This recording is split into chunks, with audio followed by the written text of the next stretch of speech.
दोस्तों, आज का हमारा जो टॉपिक है इसे हम ऑक्यूपेशनल हैज़र्ड्स बोलते हैं, जिसका सिंपल भाषा में अनुवाद ऐसा होगा कि आप जो भी काम करते हो उसकी वजह से आपकी स्पाइन हेल्थ के ऊपर कुछ डैमेज या नुकसान तो नहीं हो रहा है। फॉर एग्जाम्पल, अगर आप आईटी में काम करते हो जिसमें आपको बहुत देर तक एक ही जगह पे खड़े रहना पड़ता है या बैठना पड़ता है, या फिर आप किसी इस तरीके के प्रोफेशन में हो जिसमें आपको बहुत ज़्यादा झुक के काम करना पड़ता है, तो क्या वो आपकी स्पाइन की हेल्थ के ऊपर डैमेजिंग हो सकता है? तो चलिए आज इसके बारे में हम लोग बात कर लेते हैं। नमस्ते, मेरा नाम डॉक्टर केतन देशपांडे है and welcome to my YouTube channel. So occupational hazard मतलब जो भी काम हम लोग करते हैं, जो भी हमारी रोज़मर्रा की जो ज़िंदगी है, उसमें किस तरीके का प्रेशर हम लोग स्पाइन के ऊपर डालते हैं। फॉर एग्जाम्पल, अगर आप आईटी प्रोफेशनल है और अगर आप 6, 7, 8 घंटे एक ही जगह पे बैठ के काम करते हैं, तो क्या ये सही बात है? मे बी आपका मैनेजर इससे खुश होता होगा कि आप एक ही जगह पे बैठ के काम कर रहे हो और आपकी प्रोडक्टिविटी अच्छी है, बट आपके स्पाइन के लिए ये चीज़ सही नहीं है। आइडियली स्पीकिंग,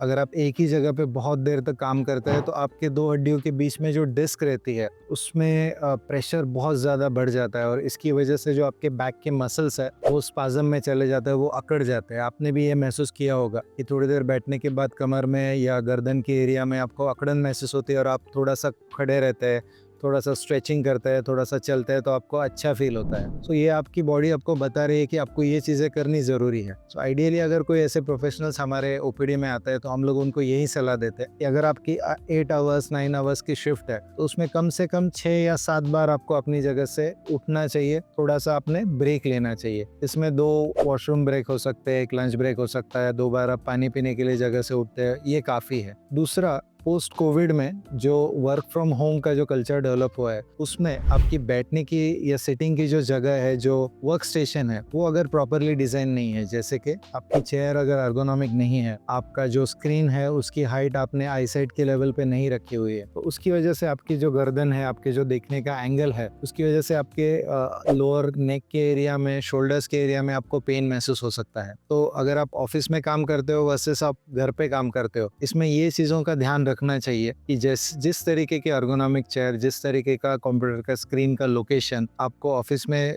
रखना रिकमेंडेड है, उसी तरीके का आपको घर पे भी रखना जरूरी है। सेकेंड मोस्ट कॉमन थिंग जो बैक पेन या नेक पेन में हम लोग ऑब्जर्व करते हैं, first is obviously posture, second is vitamin B12 और विटामिन D3 की deficiency. Most of the times घर पे या ऑफिस में इंडोर एक्टिविटीज में ज्यादा इन्वॉल्व होने की वजह से सनलाइट एक्सपोजर कम हो जाता है, जिसकी वजह से हमारे बॉडी को विटामिन D नहीं मिलता है। विटामिन D ये कैल्शियम का मेटाबॉलिज्म के लिए बहुत ज़्यादा ज़रूरी होता है, जिसकी वजह से मसल्स में अकड़न होना, थकान होना, कभी कभी तो इस हद तक चला जाता है कि पेशेंट को डिप्रेसिव सिम्टम्स भी आ जाता है, पेशेंट अपने आप में ही नाराज रहने लगता है। और इसका सिंपल सॉल्यूशन विटामिन D या विटामिन B12 के टैबलेट्स या इंजेक्शंस इतना हो सकता है। तो ये सब चीज़ें अगर आप महसूस कर रहे हो और आप इस तरीके के प्रोफेशंस में हो जिसमें आपको कंटिन्यूसली बैठना या फिर एक जगह पे एक ही पोजीशन में रुकने की ज़रूरत पड़ती है एंड यू आर सफरिंग, आपको नेक पेन होता है, आपको बैक पेन होता है, कभी कभी ये नेक पेन हाथों की तरफ उतरता है, बैक पेन नीचे पैरों की तरफ उतरता है, ऐसा अगर होता है तो आपको अपने स्पाइन सर्जन को एक बार ज़रूर मिलना चाहिए, इन्वेस्टिगेट करना चाहिए और उसके अकॉर्डिंगली आगे की ट्रीटमेंट आपको करना ज़रूरी है। Thank you.